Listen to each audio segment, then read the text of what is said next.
Muito importante, Ronaldo, essa compreensão dos textos que você está nos passando em relação à tradução dessa Bíblia em inglês e como é a Bíblia judaica. Vamos botar esse mesmo texto. Como é que é essa linha de pensamento, de direção, né? Vou botar mais assim, essa direção. Porque essa tradução em inglês, a direção é totalmente diferente. É como você mesmo falou. Essa nossa, em português, é uma linha de pensamento, de sofrimento, de angústia, é bem complicada. Para um cidadão que não tem a compreensão da palavra, quando ele começar a ler, ele vai tirar o juízo para o outro lado. Vai pegar ruim para ele. Mas quando tem uma compreensão dessa, então a direção, como se diz, é para o alto.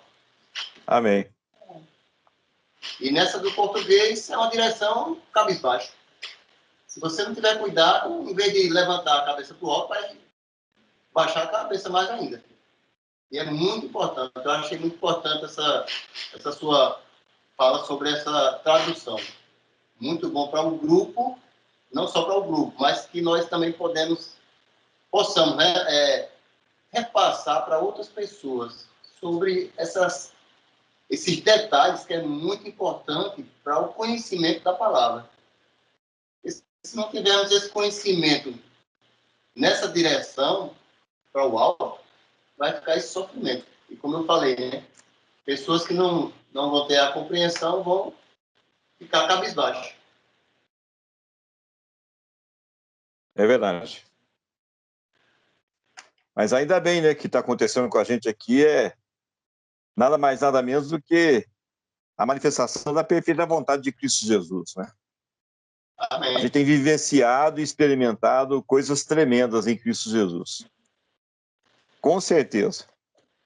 Só uma comentou, Ronaldo, sobre a judaica. Na minha tradução em português judaica também não difere muito da nossa tradução em português, não. O versículo 29, o capítulo 1 de 29 de Filipenses é assim: porque a vocês foi concedido, por causa do Messias, não apenas confiar nele, mas também sofrer a seu favor. Pois é complicado, né? E, assim, eu até concordo, né, em primeiro pensamento, né, com essa situação. Só que o dinamismo da palavra me leva para outras situações. Olha para vocês verem aqui, ó, o Anselmo começou a ler, só que ele acabou perdendo algumas situações muito fortes, tá? Pessoal, olha aqui, ó, Filipenses 3:8.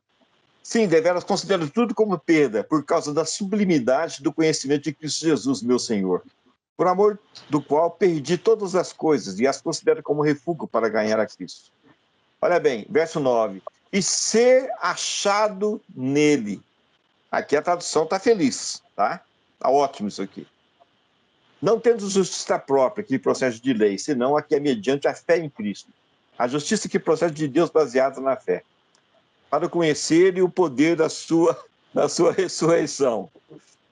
E a comunhão dos seus sofrimentos, conformando-se e ser achado nele, não tendo justiça própria que procede de lei, senão a que é mediante a fé em Cristo. A justiça que procede de Deus baseada na fé.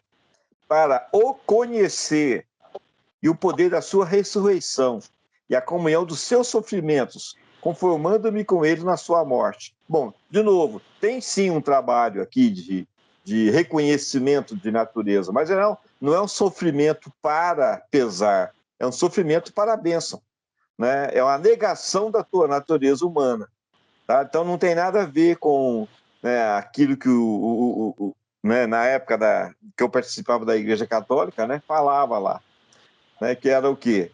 Um ato de contrição, né, um ato constante de contrição, né? A constatação de quem você é em Cristo Jesus, né, quando você começa a andar com ele, é uma coisa. Agora, o sofrimento né, que constantemente se promove por algumas denominações, né, isso que não é coerente com a natureza de Cristo.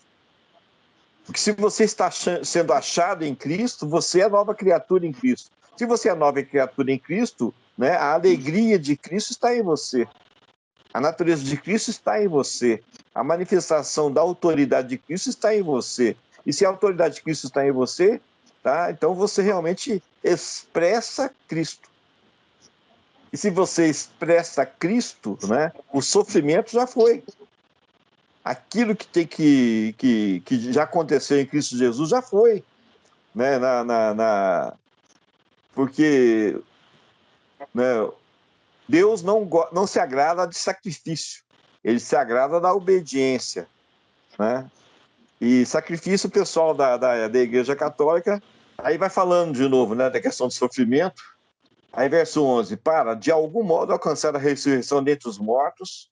Bom, isso aqui também nós já passamos por essa frase, tá? Nós já estamos crendo que nós não precisamos de passar pela morte para obter a ressurreição.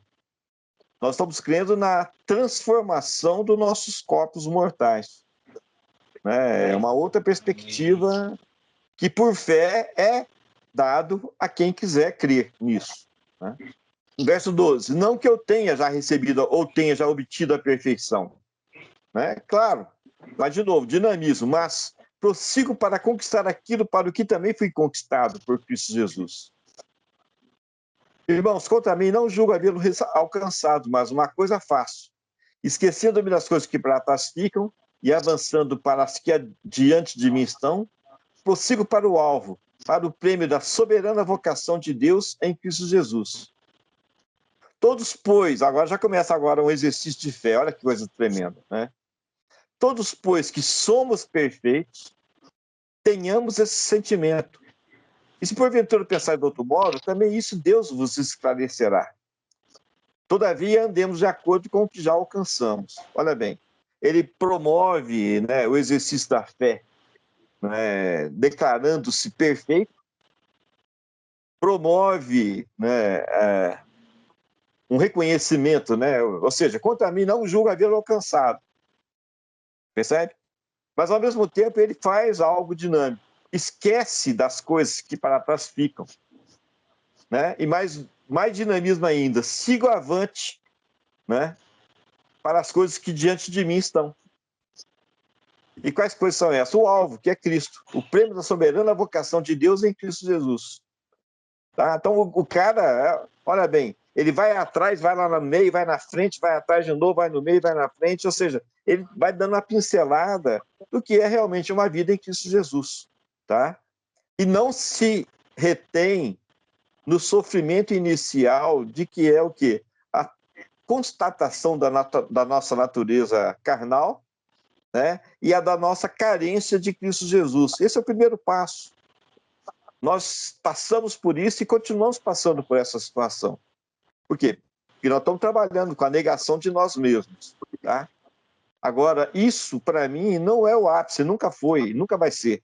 O ápice nada mais é do que o quê? A plenitude da divindade sendo expressada em nosso ser.